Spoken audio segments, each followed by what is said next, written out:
बहुत देर हो चुकी थी। कुछ ही क्षणों में नरभक्षी टीम का आधा हिस्सा मारा गया था। शुक्रवार को सबसे पहले बंधकों को छुड़ाया गया था। लाओ मा, जो बंधक के बगल में खड़े थे, उन पर घात लगाकर हमला किया गया।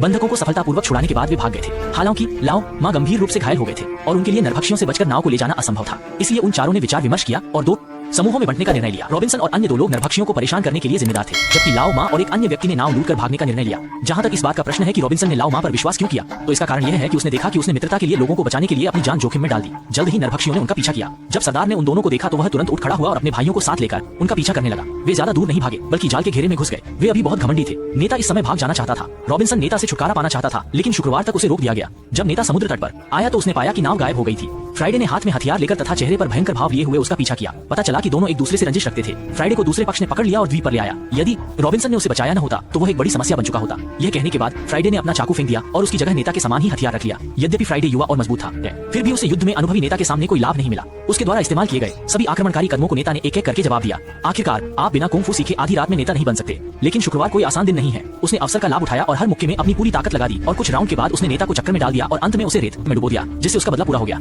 इस बीच मरते हुए लाओ मा अपने साथियों के शिविर की ओर जा रहे थे, लेकिन यह अज्ञात था कि क्या वो रॉबिन्सन और अन्य लोगों को बचाने के लिए जीवित रह पाएंगे।